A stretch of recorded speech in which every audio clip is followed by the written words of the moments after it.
Hello, everyone. Welcome back to What's the Rate? Season 2, first episode, the show where we get into the raw and real of pursuing creative success as a self-funded indie artist in New York City in your 20s. And today, to kick off the first episode of Season 2, I have a very, very special guest with a powerful story. One day, I was like, I just want to go to Washington Square Park and I just want to sit and just take in the energy and see what's going on. And I sat and watched him perform for an hour. And his story is just so powerful. So today I am joined with pop electronic singer, songwriter, and producer and inspirer, Daniel Derrico. Welcome to the show. What's good, Brian? What's good, New York City? How y'all feeling? Thank you so much for having me. Yeah, thank you so much for being here. So just to start off, tell us about you and tell us about your story and why you came to New York. Sure. So what's good? I'm Daniel Derrico. As you said, you did a really good job introducing me. I gave her a whole little thing. Pop electronic singer, songwriter, producer, and inspire. But anyway, so my name is Daniel Derrico. I'm 29 years old. I grew up in the DMV. We call it the DMV down there, DC, Maryland, Northern Virginia. I grew up in Northern Virginia. So I've always loved music. I grew up, listening to the music my dad would play growing up in the car. I'm 25% Italian, therefore Derrico and all that. So I always loved New York and, concrete jungle where trees are made of, not to quote Alicia or anything like that. But, I always loved the city and, NYC and LA. It's just, LA is where I was originally born and, I moved to the DMV when I was 3. New York, I always loved the city so much. And I've always dreamed of just being up here, just to live in general, but also, as I've kind of gotten older in my passion for my music career and I've realized that I am here for my music and my career and to inspire others and eventually be headlining venues and all that. I really felt like it was time finally at 29 years old. I grew up my whole life in Northern Virginia, DC, was street performing almost every day in Georgetown, Washington, DC on M Street. The last year, 2 to 3 years, I kind of made a name for myself in Georgetown, Washington, D.C., street perform almost every day on M Street. And for me doing that in a place like Georgetown, D.C. was so out of place because, you don't really hear many people with my voice or Justin Bieber kind of style. It's kind of my genre, my sound. And so it was out of place because it's D.C. It's not New York or L.A. It's not, D.C. is not necessarily a entertainment hub, you know what I'm saying? But no, I was out there almost every day to the point where I was having people, young girls, everybody I've seen you on TikTok. And, the cars on M Street would be like, yo, what's up? I'd be like, yo, M Street.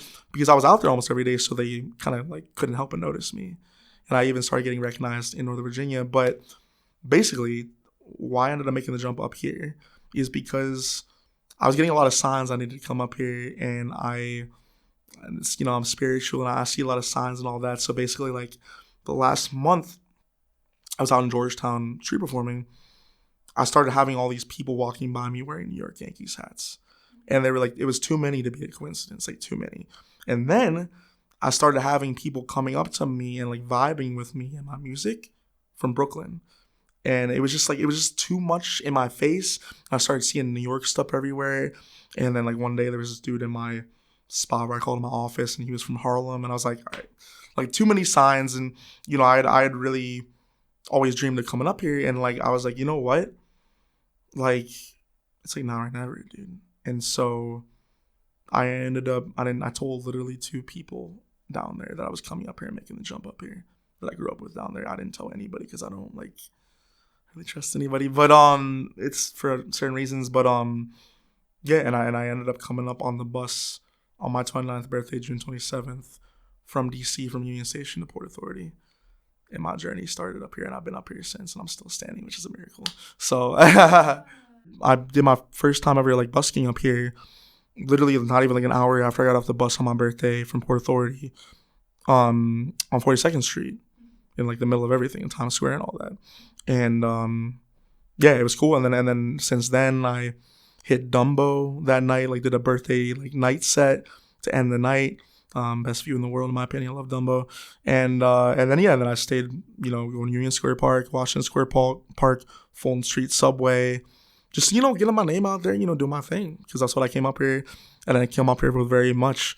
So I literally came up here with like, it was literally just, it was mission get out of DC VA and come up here, and like I accomplished that, and I didn't really like have a whole solidified plan, you know what I'm saying? But I was just kind of being like, all right, well, I'm up here now, and the mission was to get up here, and I'm up here. Yeah. So now I just got to figure it out, you know? Yeah. See, this is exactly why I made this show. Yeah. You know what I mean? For people exactly like you, because it truly is so, like, admirable to take a risk like that. You know what I'm saying? To move here completely by yourself with not much, you know? No, thank you. No, I appreciate that. Thank you. I appreciate it. Yeah. I'm proud of myself, and yeah, you know, my boy who I got connected with actually out in Georgetown, who is a brother of mine. He was like the only person that I was talking to like every day since I've been up here, because I didn't tell nobody I was coming up here, right? And I believe everybody down in the DMV, DC, like Georgetown and Virginia, they thought I was just like on a little vacation up here. Yeah. And I kind of was like, I was like trolling them a little bit, you know. Sorry. I was like, yo, Georgetown MC, I'll see you guys next 10 years on MC. Like, I'll be back soon. And I was just trolling because I'm a jokester. I think a lot of them maybe believed it. Who knows? I love you, Georgetown. I'll be back eventually when I finish business up here. But yeah, no. And I was telling him every morning on the phone. I said, yo, J Bold, like, bro, as long as I'm standing, walking, hitting high notes, and all these people out here, I'm winning. I'm winning this, and I'm doing what I came up here to do. I'm finishing business up here in the bright lights with my music career. Yeah. And like I was just nonstop. Like I had the eye of the tiger, kind of like Rocky. And if it's cool, I'll explain. So I have a very similar journey, except I'm a real person. And you know, if you've seen the movie Rocky Balboa, and you know, I kind of coined myself, or I gave myself the nickname down in Georgetown on M Street, the DC Music Rocky. And I've always kind of really resonated with Rocky Balboa's character in the movie because, you know, he was always the underdog, you know, not really flashy, not really popular dude, but he knew what he was here to do. And that was to box and to fight. And like, I know what I'm here to do, and it's my music. And I would say, like, you know, my boxing is music, and my city was DC.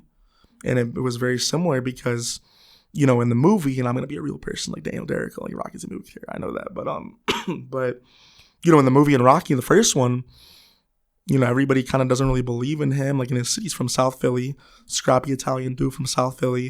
And everybody's like, oh, Rocky, you bomb. Like, you a bomb, bro. Like, nobody really believes in him. But then when he gets the shot at the title from Apollo Creed and he starts training around Philly, around his city, and like everybody's, oh, all right, like, yo, go get him, bro, go get him. So like that, honestly, like that's what started happening for me in Georgetown. Like when I started coming there every single day and like literally like just singing my face off almost every day on Georgetown on M Street. Like people would recognize me, and I have girls like, I love your music. And the cars on M Street, like, yo, you'll honk at me. And like, yo, Derrico, like I see you. And like I started kind of feeling like I was manifesting for myself in Georgetown on M Street, kind of like Rocky did in Philly, for my music. That, like, leaving a legacy. And then, like, you know, underdog. Like I was not, you know, much love to the DC music homies that I had down there that were, you know, in the scene with me down in Virginia and DC. You know, I was one of the only ones who was grinding the streets. Yes, I did get a couple gigs at, like, you know, some of the venues in DC and Virginia, but I was grinding. Not only was I grinding almost every day, street performing, busking in Georgetown, I was also grinding with my, you know, music content on social media. I was producing, I was putting songs all at the same time. And, you know, hard work pays off, and people will notice that, you know what I'm saying? And so, yeah, I mean, I've always taken pride in being the underdog. And, you know, when I was younger and growing up, I got very, very sick with severe Tourette syndrome and OCD. That's another part of my story. It almost took me under. And that was in my freshman year of high school. I'm 29 now, but that was when I was like 15 years old. And, you know, I was in public high school in Vienna, Virginia, James Madison. And I started getting these symptoms out of nowhere. And it kind of looked like I was almost having like kind of like seizures a little bit. Really bad. And it got really bad really fast. And to the point, like, I really honestly couldn't even, like, brush my teeth or shower because Tourette's, basically what Tourette's is, you have what are called tics. And tics are not like the bug, but you basically, like, you have you make these movements and noises, you can't really control them, right? Mm-hmm.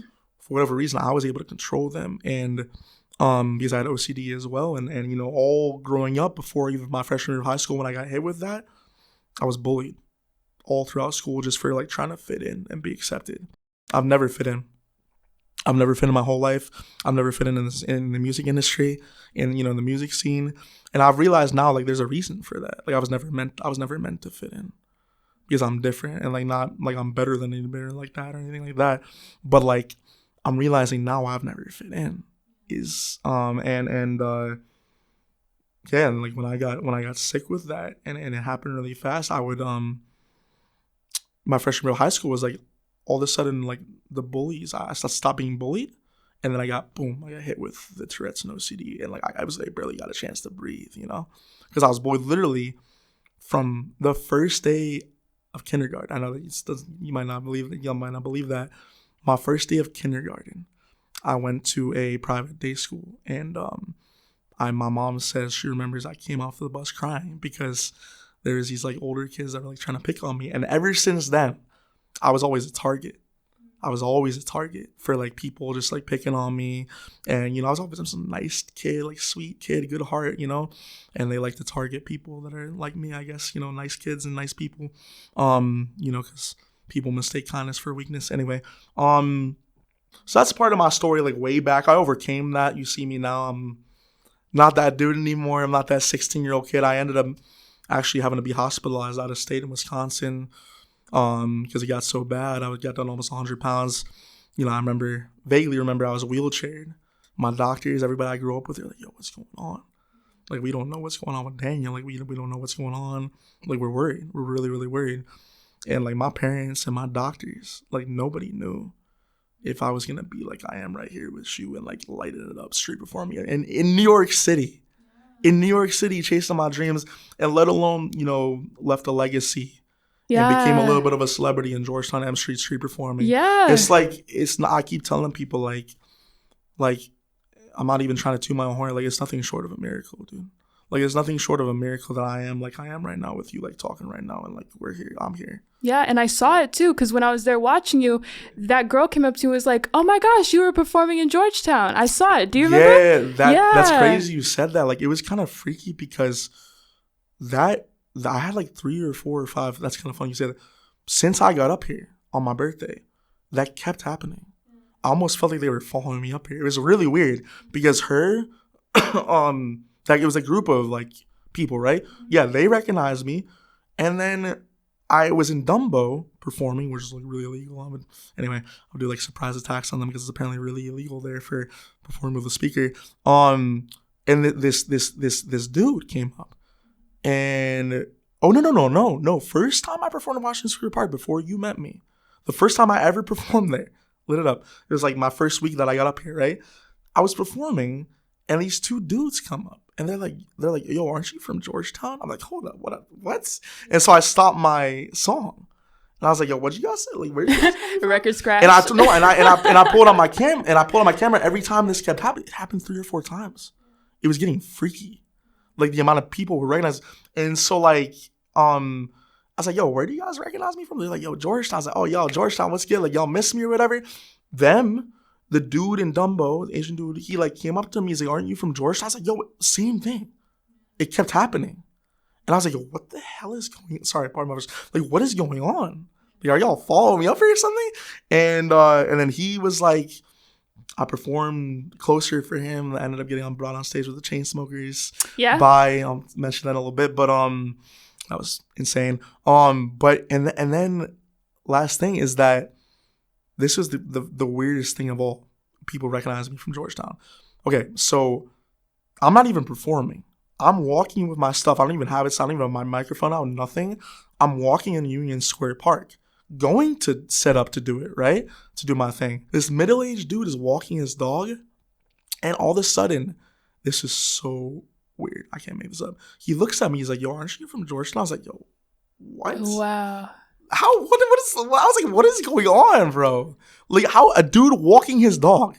Yeah. And I'm not even and he's like, aren't you from Georgetown? Yo, what? Anyway, so that was weird. It was weird. It was getting weird. Yeah. And I don't know if it was like a sign from like, for me to like remember where I came from, or a sign that I'm gonna blow up here or something like with my career. Yeah. Maybe both. I don't know. But yeah, no, that's funny you mentioned that. I have the videos of my camera roll of that. So yeah, that's insane. Yeah. Wow. So tell us about your experience with street performing and how that's been, because when I saw you, I witnessed like some of the challenges that come with, performing in the public, right? People who agree with it, people who don't, you know what I'm saying? So tell me about how you handle that and what that's been for you. Yeah. So street performing and busking, I love it. And I loved it in Georgetown. I love it up here. And the reason I love it is a couple of reasons. One, it's like my own little concert. I can pull up whenever I want and just like do my thing, right? I don't have to wait to go on. I don't have to be an opener at a show for another artist to wait to go on stage to perform. I can pull up my speaker, my microphone, just turn up, right?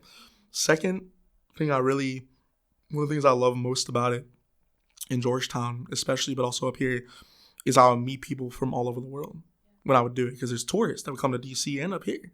And they vibe with me. And also in Georgetown, I'd have, kids visiting on their school trips from other states. And like they'd all become my fans. Like we'd like turn up M Street, where like I would do my thing in Georgetown, like where people would walk by, we shut down the block.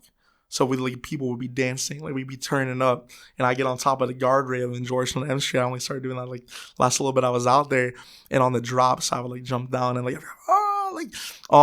but yeah, that's what I love about street, but also street performing. It is and busking. It is you're very much putting yourself out there, like fully. You're very vulnerable. I'm very vulnerable.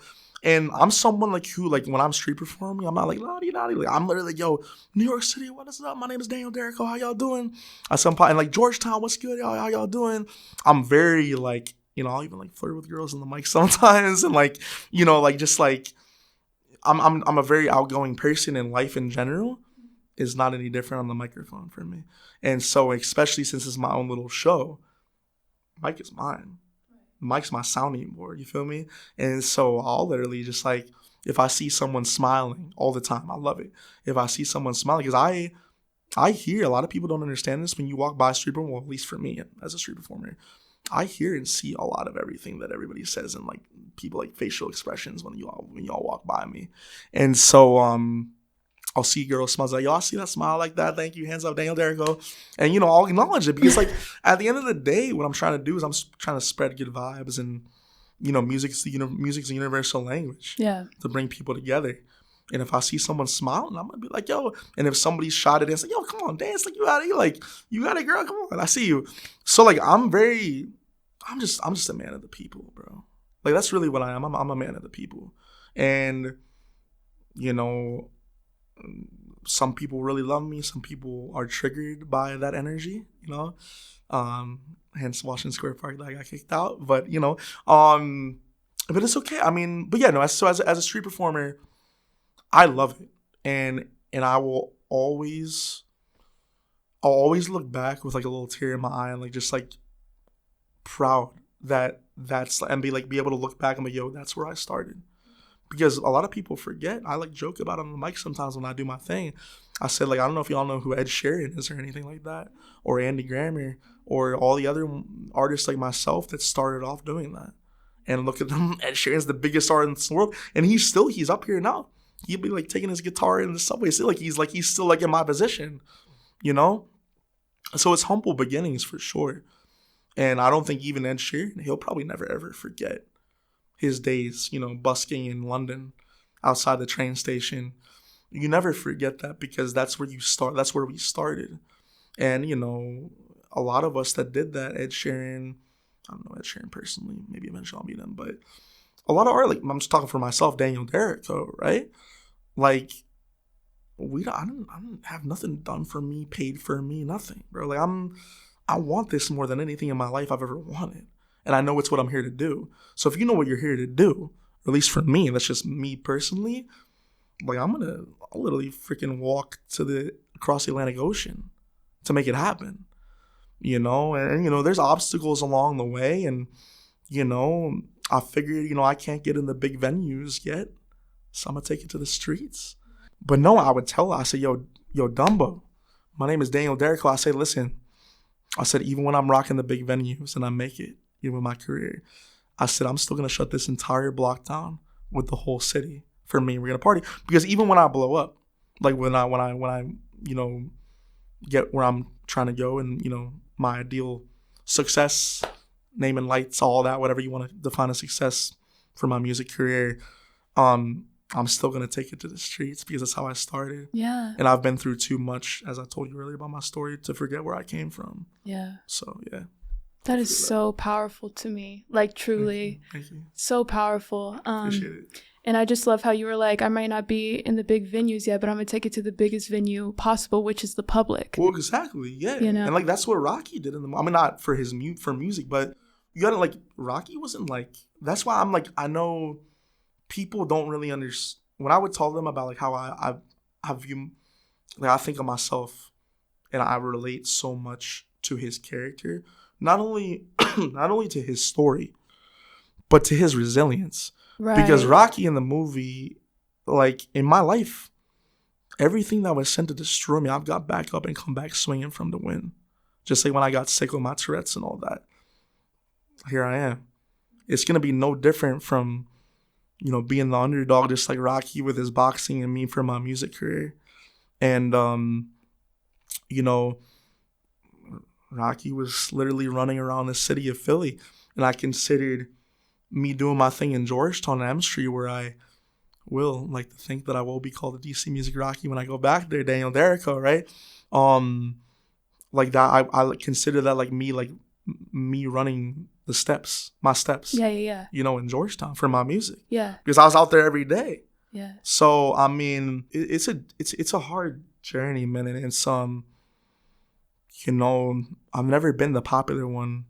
I've never been the flashy one in life and in music scene industry. I've never had a clout.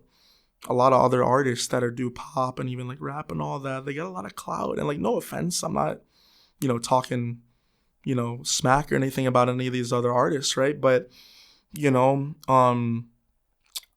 I've always been just a good dude, and there's nothing fake about me. Right. And what you see was what you get.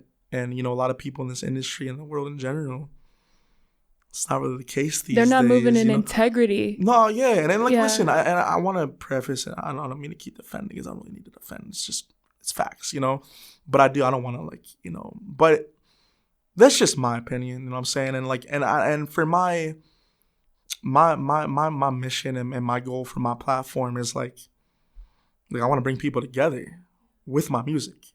And I want to be a testament and a testimony to like the resilience and the perseverance and the heart and like of a person, just like Rocky was in the movie for his boxing, like against all odds, because not many people, and I'm not going to tell my full story of what I've been through since I got up here, because y'all will eventually hear that story when I accomplish what I'm going to accomplish. I'm not one to like boast about good deeds I do or anything like that, because I love helping people, and that's one of the things I've learned. Like yes, I came up here for my music career to NYC, Bright Lights and all that, but I've realized that like spirit, God, whatever you believe in, like they've been teaching me. I came up here a lot. I came up here for much more than that. You hear about the Bronx and, New York, and like I always had stars in my eyes about like Manhattan, all that growing up, right? Yeah. But it's different when you come up here and you're moving around the city.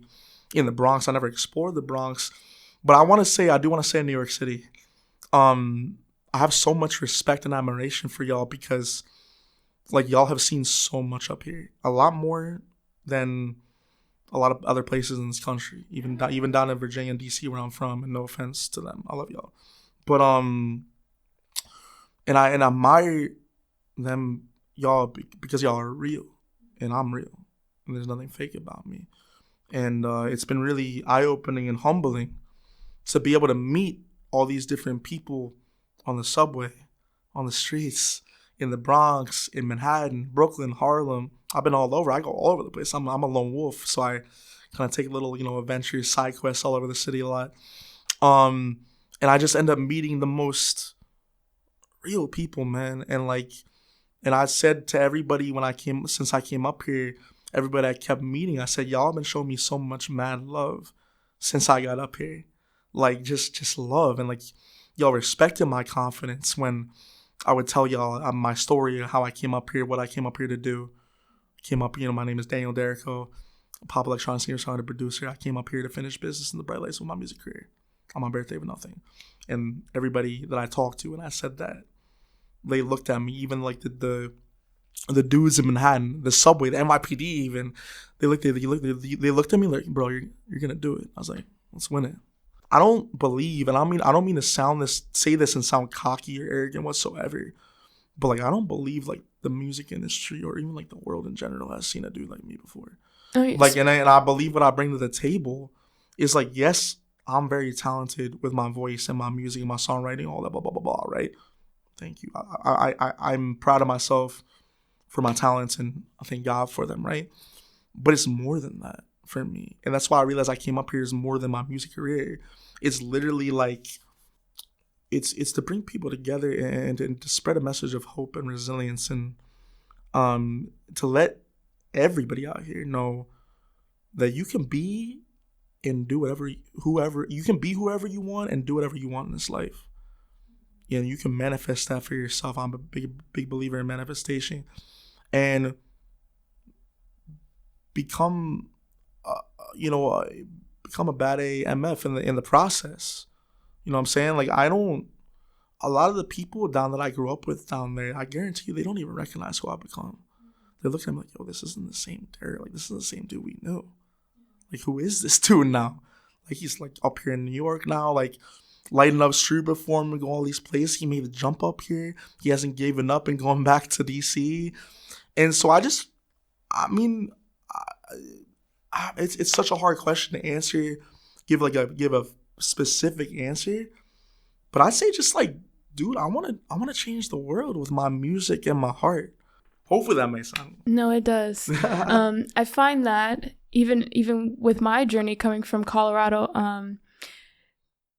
honestly, even being in New York, people, I don't know what it is about people who, I think they're intimidated by people who have their head on straight, right? And they have a good heart and they know what they want. And when they can't touch you and they can't take away the empire that you've begun to build for yourself, they try to humble you, right? They try to remind you of where you came from, or they try to. I've had it happen a lot since I've been up here. I've had it happen a lot here too. Just comments trying to neg you and oh, you think you're this, or are you Emmy nominated, or are you Oscar nominated? And it's and it's so disrespectful, even the word pretentious, right? I hate that, because it's you don't know half of what I've been through in order to sit here. You don't know half of it, and half of it you wouldn't have even been able to make it through. You get what I'm saying? So how dare you? You know what I'm saying? If 100%. Anything, you should be inspired. Absolutely. I completely agree with you on that. Yeah. 100%. 1000%. Yeah. Yeah, I really resonated with that. I think that's really important. I think you touched on a really important thing. I feel if more of us took the time to either do one or two things, think about that, you said, nobody, a lot of these people that are telling you that stuff and that BS, in my opinion, and it is too, and me as well for my career, that first of all, they don't have any idea what we've had to go through or we've been through or who we are, really, right? And everybody goes through things. I don't want to sit here and say but it's been a journey and I've worked my ass off. Absolutely. Just like you have. Dude, I'm proud of you. Yeah. No, real talk. No, I'm proud of you for that. I appreciate it. And and I feel a lot of people, what I've experienced is a lot of people, they just want to say things because they think they want to make it seem like they know what they're talking about. And they also want to get in your head, dude. They want to get in your head because they see, as you said, they see people like you and I. We know what we want. We ain't lost and going through the motions like a lot of people out here, right?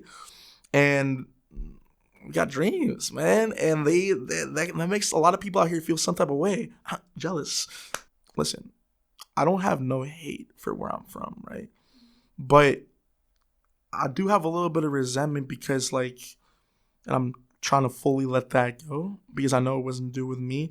But I will say, I'm a trash y'all a little bit DMV right now. I'm sorry, like respectfully right now, right? But I'm real. I keep it real. Like in the DMV, I've been telling everybody up here. I said in DMV, DC, Maryland, Virginia, they will judge you if you don't work a bougie 9-to-5 job.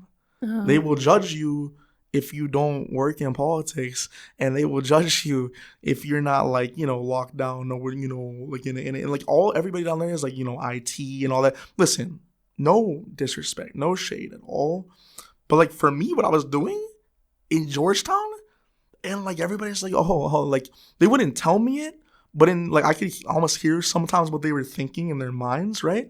They're like, oh, that's cute. You're doing the music thing, huh? Oh, that's cute. And then they're like, and then I feel like they would talk to them. They look, I don't really know what to think of Daniel. Like he thinks he's gonna make it with his music or whatever. And it's like, listen, that's a tale as old as time for any artist, right? Musician, even what you're doing for your career as well. Like anybody who's not pursuing, anybody who has a career path that's not like a conventional 9-to-5, people are gonna talk. Because they're like, it's not normal. Like you shouldn't. What makes you think you're gonna be able to do that? It's risky. Yeah, and like, and a lot of these people are just. I hate to say it, but it's real. Like they a lot of them are jealous because, like, they didn't have the courage to chase their own dreams. Yeah. And like, listen, love and light to everybody like that because everybody has different trauma, and that's one of the things I think you and I are doing a really good job of. Empathy, dude. Because even though those people, those kind of people, those like-minded people have treated myself and you that way, guess what we're talking about right now? We don't have no shade against them. We don't have no hate against them, even when they probably do towards us, okay? And like the way those kind of people have treated myself growing up, and especially, the last few years, me doing my music thing down there and, just judging me and like all that, and like I'm the some cringe dude singing on M Street in Georgetown, right? Thinking I'm a joke, right? Like I still send love and light to them, dude. I still have compassion because I don't know, because it's a miserable way to live if you don't.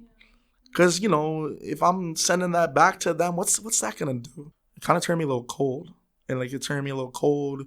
It turned me a little resentful. But like, yo, I'm like, it's like me against the world. Yeah. Like type thing. I'm like, all right, like y'all don't see. Y'all don't get it. Yes. Y'all don't see the vision. All right, well, I'm gonna make you see the vision. Yeah. But then I'm realizing like, it's a work in progress. It is, right? Because I'm literally just kind of going from operating one way for a long time and seeing other people around me operating that way. Therefore, me kind of like adapting that way of operating and trying to really like rewire that for myself and just be like, nah, like I want to let that go because that's too heavy of a burden to carry, trying to prove myself to everybody out here and trying to be like, oh, well, I'll show you, like, like you want to down me, like I'll show you. At the same time, I'm doing me and I'm gonna succeed no matter whatever that looks like for my career, But I got big dreams, what I'm saying? I know you do too. And there's nothing wrong with that. And the people that will SHIT on that are the ones that don't have them.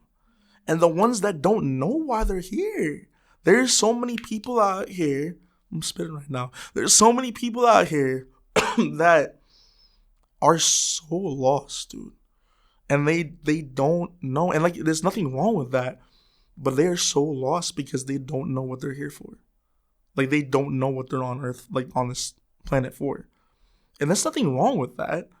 But because they don't know that for themselves, that therefore causes a lot of inner turbulence with themselves.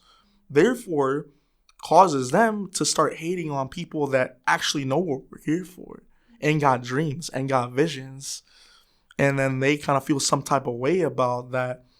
But anyway, I mean, that's really my take on all of that. And and especially up here, like I've had people be humbling me, like where I've been staying a little bit, just be like, yo, you came from DC, like, what makes you think you're gonna be like, you gotta get a job, all that, and it's been a little rocky. I was gonna ask you about that, like how you balance survival as well as pursuing music. Long story short, I'm kind of just staying in a hotel right now. You feel me, in the Bronx, and I'm working on getting my first spot, up my first apartment in like Brooklyn or Manhattan, because that's like where I'm doing most of my music stuff and all that. But yeah, I did get my speakers stolen, and I got a lot of stuff that I came up with here with me stolen.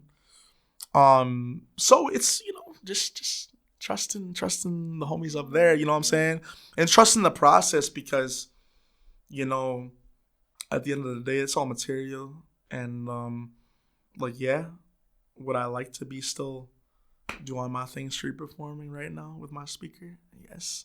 Would I like to have enough money to get an apartment right now in Manhattan or Brooklyn? Yes. Would I like my music career to take off right now and have that all happen for me? Yes. But not everything happens when we want it to happen. Exactly when, And the way I came up here was unconventional. So I believe the way I'm going to take off, blow up, whatever you want to call it, it's going to be unconventional. I don't know. But I'm just, I'm just grateful to be up here. Like, I have to literally, I post on my Instagram stories a lot. Like, there's sometimes, I was walking last night, actually, like right around here at Grand Central, around Times Square. I literally have to like pinch myself and like remind myself, I'm up here, dude. I'm up here. Holy crap. Because this is me being up here in New York City. This is a manifestation that has come of years. I've dreamed of being up here. And in like 2023, I was working for Wegmans, a grocery store down in Virginia, and I was about to make the jump up here. I didn't even have money. I wasn't ready.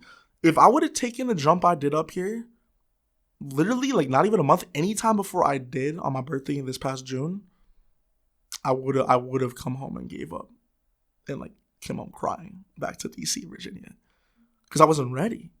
Everything always happens when it's supposed to happen. And, sometimes, because I didn't just, it wasn't just like, oh, boom, I'm going to New York. No, I had been wanting to get the heck out of there for a while. My last day out there, it was like 98 degrees. I almost got a heat stroke doing my last time out there, but I did it my last time for me. The second, it was like towards the end of my last set out there, and I'm straight till I come back a legend. And the second I kind of had that, like, that voice come in my head, like your ego or whatever you want to call it, I'd be like, yeah, come on. Like, it was like that voice of doubt, like trying to make me play it safe and stay longer. And I was like, come on, like, Derrico, like, New York's gonna be hard, bro. Like, why don't you stay a little longer in Georgetown?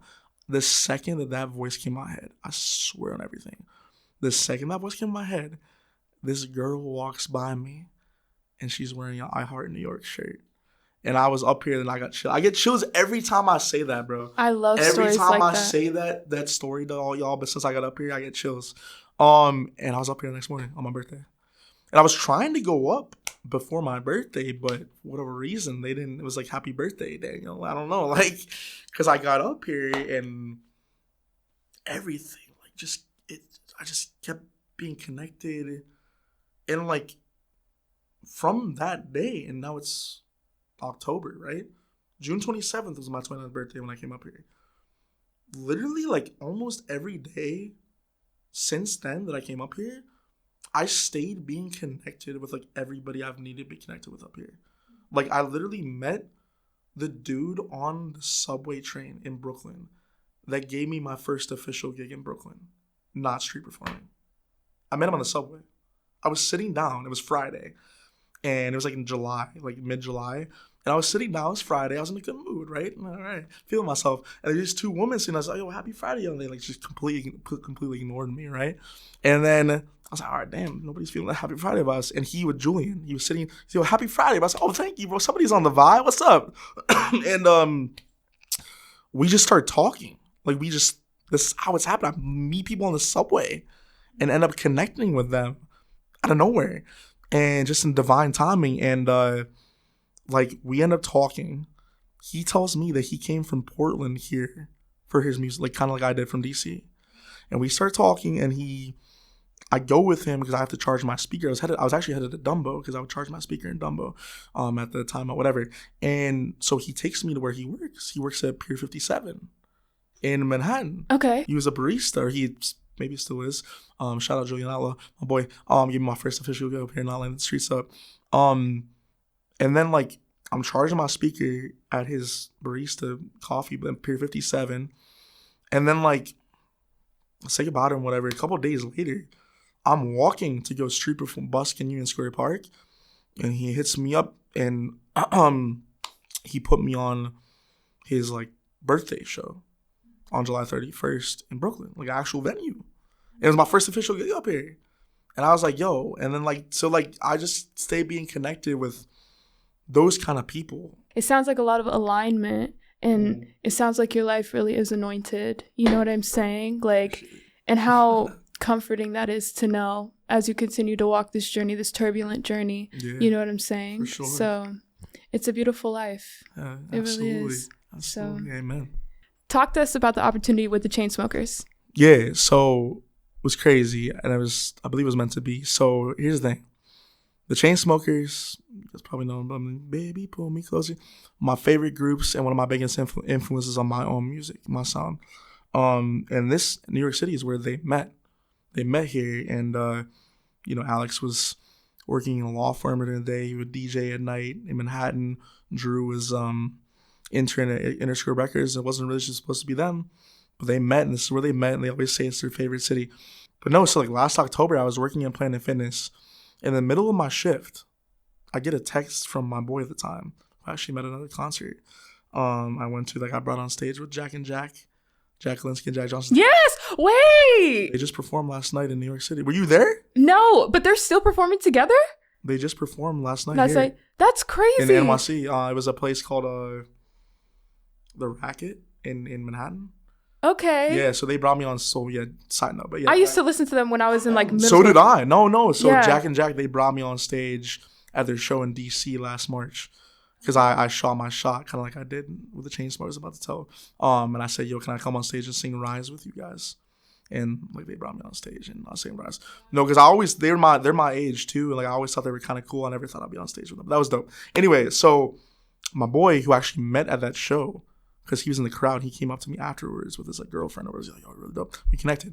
Anyway, so he was the one who hit me up with a text in the middle of my shift at Planet Fitness, and he was like, he literally just texted me. He's like, yo, bro, check your email. I was like, all right, what's in my email? So I checked my email, and I had to pinch myself, do it double, the biggest double take. I checked my email, and it says it's before the election, and it's Coinbase, the cryptocurrency organization, and it said, the email said, Coinbase, get the vote out for crypto. It's free. All you have to do is RSVP. It's at the Black Cat, the whole thing was freaky. I think I manifested it. I'll tell you why in a second.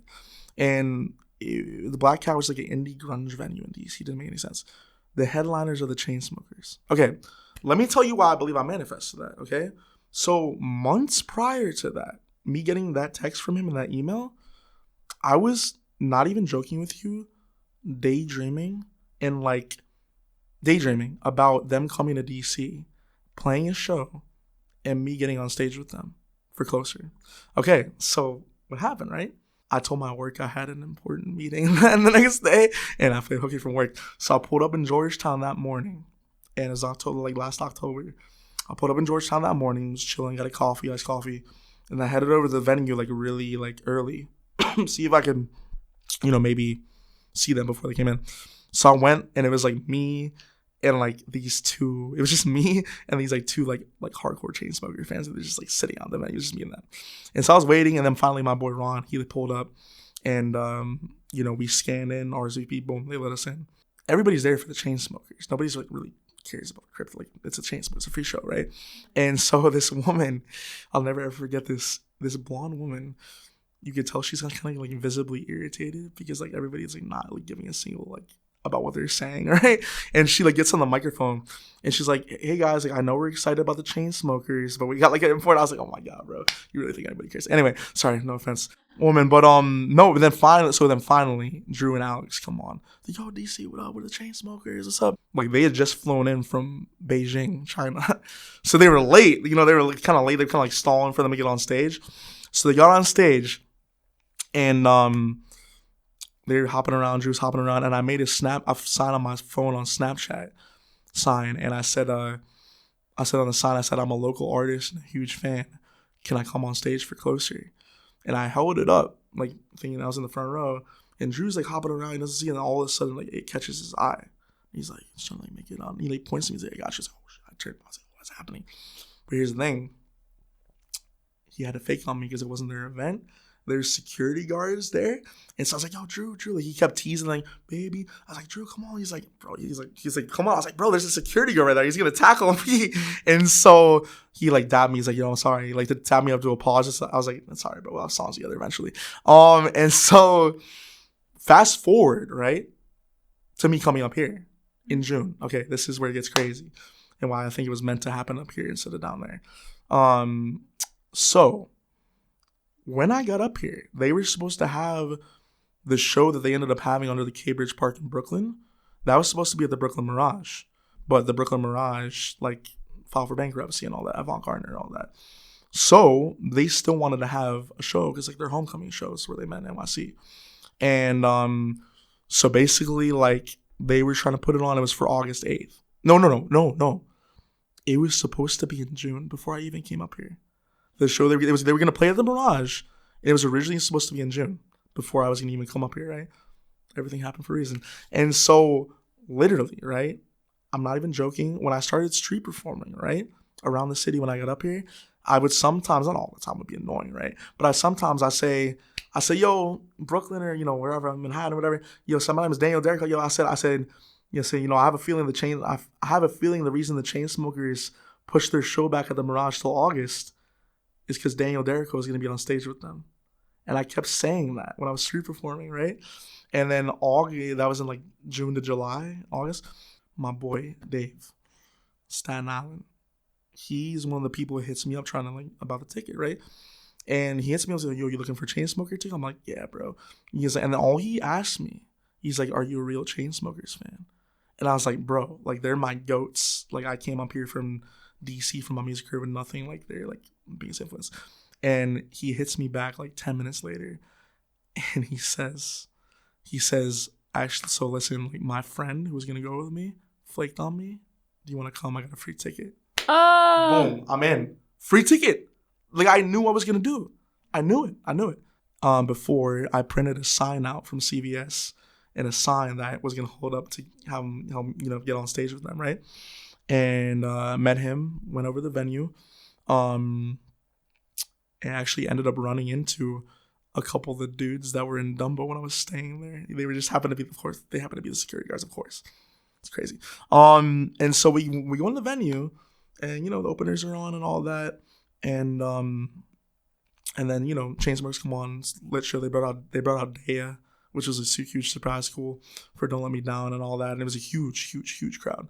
Okay, so it gets to the end of the show, and I'm holding the sign up, and then Alex like sees it, but he's like giving like you can't see it, right? And then like towards the end, one of this dude and his girlfriend that were standing next to me, it was packed out, like you couldn't even move, but it was outdoors. He helped me out, and he like helped me raise it.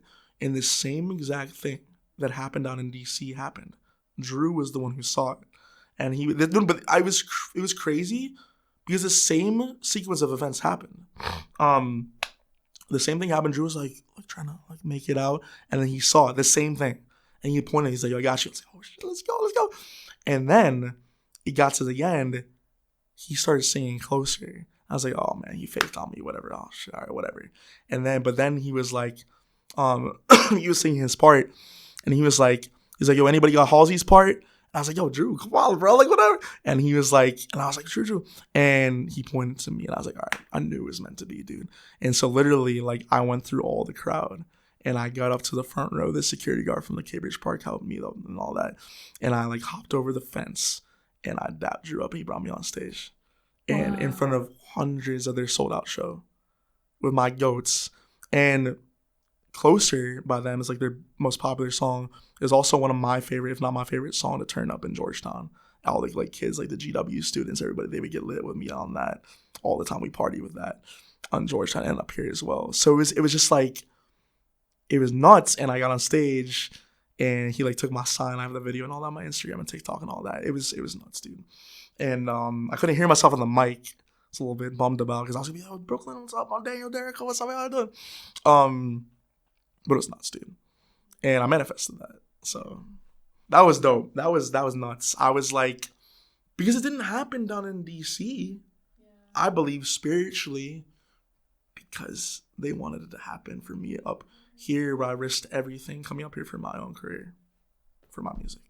So you did you go to college? Sorry. No. I went to like 1 year, like half a year of community college. That's it, in Virginia. And then so immediately after that, you started working, or what did you do right after? Yeah. So like what I went through when I went through my Tourette's and all that, and it was like hospitalized and all that. I was in Wisconsin, and then they sent me out to Utah, into a wilderness therapy program. I was like hiking all over the state of Utah with these other young dudes or whatever. And then I still wasn't well enough to come back to home to Virginia and DC. So then I placed in a couple of treatment centers. I ended up relapsing and being sent to where I started in Wisconsin. And then finally was sent back home, came back home to Virginia. But by the time I came back home to Virginia, like I was 18. And I remember like I went to my high school's choir concert because I was in the men's choir, right? And all the kids I went to school with, they were seniors getting ready to graduate. And I still had like 3 or 4 years left till like for credits to like graduate. And so, yeah, that kind of really, I lost a lot of time, on my childhood, like my teenage years from going through that. Because like while all like my friends and people I was going to school with, they were going to school, you know, like high school, dating, whatever they were doing, you know, prom and all that. I was in the hospital. Like I was away from the real world. Like I was in the hospital, sick, treatment centers, hiking around Utah in the wilderness. So I was very not in the real world at that time while they were all still going. So I missed a lot. I missed a lot from that.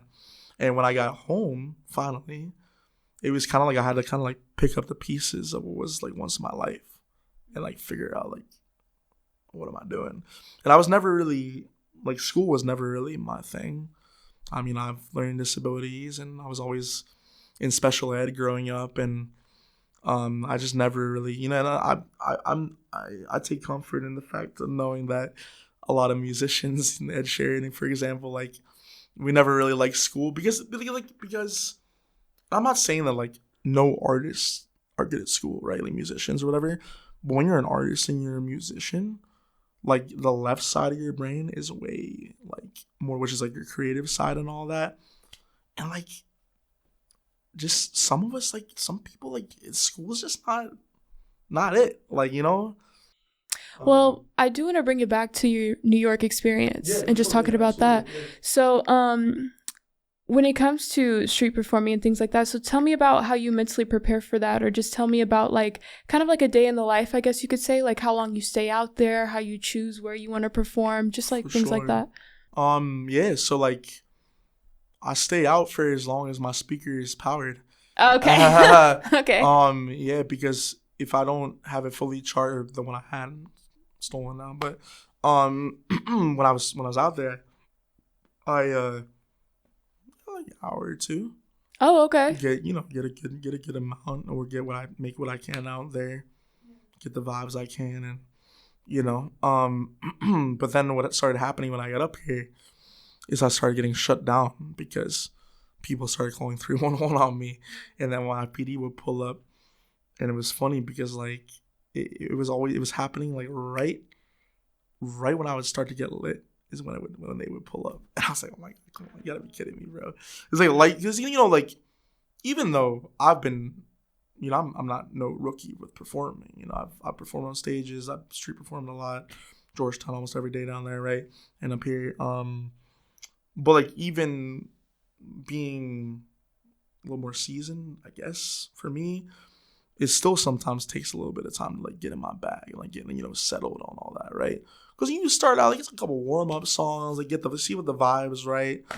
And then, you know, especially street performing, because like, you know, if it's an off day and the vibes are off, like, you know, people are gonna be like just walking by me like I'm a singing statue even more than they usually do, right? So yeah, I mean, but it was funny, not funny, it's kind of pissing me off at the time, and it's looking back, it's kind of funny, that like as soon as I would like flip that switch and like get into my energy, like lit, that's whoop.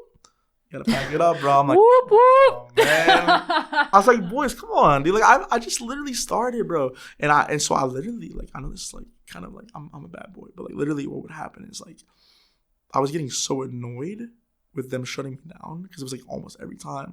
So I literally in Dumbo, right? I would start being like on the mic before I even get started. I'm gonna get on the mic. I say, yo, I got the permit. Just so y'all know I got the permit. Daniel Derrico, what's up? And I'm like fearless, like, cause like Dumbo, right? What I would do in Dumbo, because Dumbo is very bougie. I love Dumbo, by the way. I think I said that already, but it's like really Dumbo. The reason I love Dumbo, it reminds me of Georgetown. I would go in, and that's where I told everybody, even when I blow up, I'm gonna shut the whole block down there, where everybody takes pictures of the bridge. That's where I would go, in that alley, and I would get on top of the column and just like stand on top of there and sing.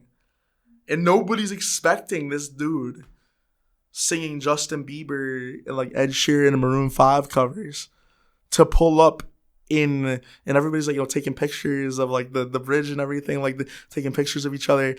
And then I get on the mic and everybody's like, yo, what? I'm like, what's up, Dumbo? How y'all feeling? My name is Daniel Derrico. I said, dude. And it's like, and it was lit because like, honestly, because here's the thing. Like, yes, a lot of people would like, I think it was just like, it caught people off guard. Because they could hear my voice. And like, once I started getting my vibe, ooh, like the girls and people, they would like walk by, tourists from different, like Italy. There's a bunch of like people visiting from Italy, kids from Italy. And like these tourists, they'd be like, yo, what's up? And I'm like, yo, Dumbo, what's up? And then, of course, when I would get too lit, that's when they pull up. Yeah, no, that's when they pull up. Yo, sorry, bro, you gotta pack it up. I was like, come on, man. It was funny because, like, in Union Square Park, one time when that happened, I was getting so fed up with them shutting me down. So I asked the NYPD dudes, I was like, and they didn't need to tell me this, but they did, which I don't, whatever. I asked them after they came up to shut me down, right, and told me to pack it up. I said, yo, bro, listen. I said, I'm just like, who called? I'm just curious, right?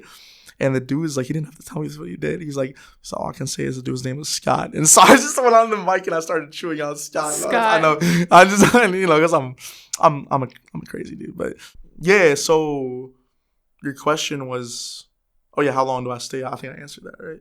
Yeah, and also just like, how do you decide what you're gonna perform? Oh, true. And also I want to ask you about like just your music, right? Yeah. And like what how you pour into your music, what fuels your music. Because like for me, Absolutely. with my poetry, it's my lived experiences, obviously, of course, as artists do, but like it's mainly like love, you know, and like just like experiencing people, how that made me feel and what I learned, my mindset, things like that. So tell me about just like what you pour into your music and your songs and how you decide which ones you're going to perform.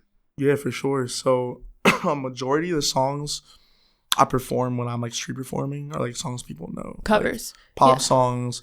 I started off my first song every time I street perform, even out in Georgetown, for whatever reason, is I Like Me Better by Love. I don't know why I just start off with that one every time. And to be in love in New York City, fitting up here, right?